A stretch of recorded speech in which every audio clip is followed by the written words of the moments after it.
الله الرحمن الرحيم يقولون لئن رجعنا إلى المدينة ليخرجن الأعز منها الأذل ولله العزة ولرسوله وللمؤمنين ولكن المنافقين لا يعلمون. یہ سورہ منافقون قرآن میں ہے، اس کی ایک آیت ہے. جب نبی کریم صلی اللہ علیہ وسلم ایک سفر سے واپس آ رہے تھے، کیونکہ منافقین بھی ساتھ میں ہوتے تھے. منافق کسے کہتے ہیں؟ کہ جو ظاہری میں مسلمان ہو، اپنے آپ کو مسلمان بتا دے، لیکن حقیقت میں مسلمان نہ ہو، حقیقت میں بے دین ہو. لیکن اللہ کے رسول صلی اللہ علیہ وسلم کے زمانے میں مسلمانوں کا ایسا غلبہ تھا کہ منافق کی ہمت نہیں ہوتی تھی نماز چھوڑنے کی. پیٹھ پیچھے بہت کچھ کیا ان لوگوں نے، بہت، اور اسلام کو بہت زیادہ نقصان پہنچایا ان لوگوں نے. ایک مرتبہ جب یہ واپس آ رہے تھے تو عبداللہ ابن ابی جو منافقوں کا سردار تھا، اس نے یہ کہا تھا کہ جب ہم مدینہ جائیں گے نا، یقولون لئن رجعنا الی المدینہ، جب مدینہ پہنچیں گے نا، لیخرجن الاعز منها الاذل، تو عزت والے ذلیل لوگوں کو نکال دیں گے. اس نے کیا سوچا؟ عزت والے یعنی میں اور انصار مدینہ کو بھڑکایا، اور ذلیل نعوذ باللہ کون؟ اللہ کے رسول صلی اللہ علیہ وسلم اور مہاجر جو مکہ سے آئے تھے مدینہ منورہ، ہم نکال دیں گے. تو قرآن بولا وَلِلَّهِ الْعِزَّةُ، اپنے آپ کو عزت والا کہا نا اس نے، تو کہا کہ عزت تیرے لیے نہیں ہے. وَلِلَّهِ الْعِزَّةُ وَلِرَسُولِهِ وَلِلْمُؤْمِنِينَ، عزت تو اللہ کے لیے ہے، عزت اللہ کے رسول کے لیے ہے، اور عزت ایمان والوں کے لیے ہے. وَلَكِنَّ الْمُنَافِقِينَ لَا يَعْلَمُونَ، لیکن منافق جانتے ہی نہیں ہیں. جب اس نے یہ کہا نا، تو عبداللہ ابن ابی کا لڑکا جو پکے صحابی تھے، ان کا نام بھی عبداللہ تھا رضی اللہ تعالیٰ عنہ، جب ان کو پتا چلا تو مدینہ کے باہر ہی کھڑے ہو گئے تلوار نکال کر.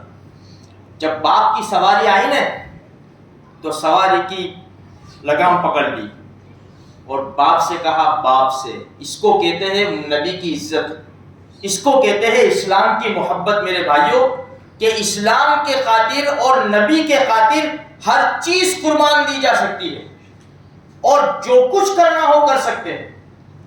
باپ ہے، باپ سواری پر آ رہا ہے، بڑے شان و شوکت کے ساتھ لگام پکڑ لی، تلوار نیام میں سے نکلی ہوئی تھی. کہنے لگے حضرت عبداللہ رضی اللہ تعالیٰ اپنے باپ عبداللہ ابن ابی سے،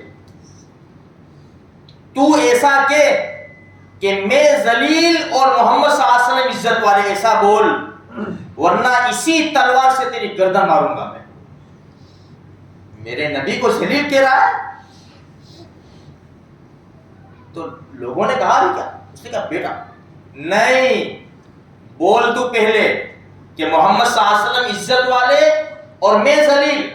تو کہنے لگا تیرا ناس ہو، میں ذلیل ہوں اور محمد صلی اللہ علیہ وسلم عزت والے ہیں.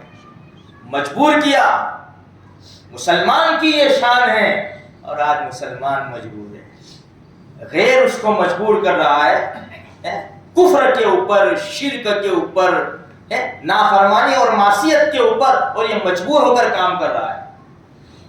اس کو مسلمان نہیں کہتے. اس لیے میرے بھائیوں، اس دھرتی کا سب سے بدترین گروپ جو ہے وہ منافق ہے. منافق جتنا نقصان اسلام کو آج بھی منافقوں سے پہنچتا ہے، اپنے آپ کو مسلمان بتا کر، مسلمانوں میں مل کر، ساری انفارمیشن دے کر اسلام کو ٹھیس پہنچاتے ہیں. آج بھی جتنے بھی بڑے بڑے دنگے فساد ہوئے، اس کو اٹھاؤ، اس کی ہسٹری اٹھاؤ، دیکھو تو صحیح. بڑے بڑے جانباز شہید ہوئے، ان کی ہسٹری اٹھاؤ کہ کس نے کیا کیا، کون سا کارنامہ انجام دیا، کتنے روپیوں کے خاطر، لاکھ 2 لاکھ روپیوں کے خاطر، اپنی کرسیوں کے خاطر مسلمانوں کو مروا دیا، اسلام کو ٹھیس پہنچا دی. اسی لیے منافق جو ہے، منافق اس دھرتی کا سب سے بدترین گروپ ہے. اگر خدا نہ کرے ہمارے اندر یہ ان لوگوں کی نشانیاں جو قرآن و حدیث میں بیان کی گئی ہے، اگر ہمارے اندر ہے تو اس کو نکالنے کی کوشش کرو. صرف 2 بتاتا ہوں، 2 نشانی. قرآن کریم کا 5واں پارہ، وَإِذَا قَامُوا إِلَى الصَّلَاةِ قَامُوا كُسَالَىٰ. اللہ کے رسول کے زمانے میں مسجد میں آتے تھے نماز پڑھنے، لیکن قرآن کیا کہتا ہے؟ جب یہ کھڑے ہوتے ہیں نا تو بہت سستی کے ساتھ کھڑے ہوتے، بہت سستی کے ساتھ. نماز پڑھنے آتے تھے، ہمت نہیں تھی نماز چھوڑنے کی. ایک تو یہ. دوسری حدیث سناؤں میں آپ کو، آیت المنافق ثلاث، منافق کی 3 نشانیاں ہیں. اذا حدث کذب، جب بات کرتا ہے جھوٹ بولتا ہے. وَإِذَا وَعَدَ أَخْلَفَ، جب وہ وعدہ کرتا ہے اس کو توڑ دیتا ہے. وَإِذَا اؤْتُمِنَ خَانَ، جب امانت رکھائی جائے اس کے پاس وہ امانت میں خیانت کرتا ہے. اگر اللہ نہ کرے ہمارے اندر یہ چیزیں ہو میرے بھائیوں، اس کو دور کرنے کی کوشش کرو. اور یہ منافقوں کی جتنی بھی نشانیاں ہیں، اپنے اندر سے بھی، اپنی اولاد میں سے بھی، اپنے دوست احباب کو بھی سمجھاؤ کہ بھئی یہ جھوٹ بولنا، وعدہ خلافی کرنا، امانت میں خیانت کرنا، 5 نمازیں امانت نہیں ہے میرے بھائیوں. یہ اللہ کا قرآن امانت نہیں ہے، یہ شریعت امانت نہیں ہے میرے بھائیوں. ہم کیوں داغدار بناوے اس کو؟ اس لیے تھوڑی سی فکر کرو. اللہ پاک مجھے آپ کو سارے مسلمانوں کو توفیق نصیب کرے.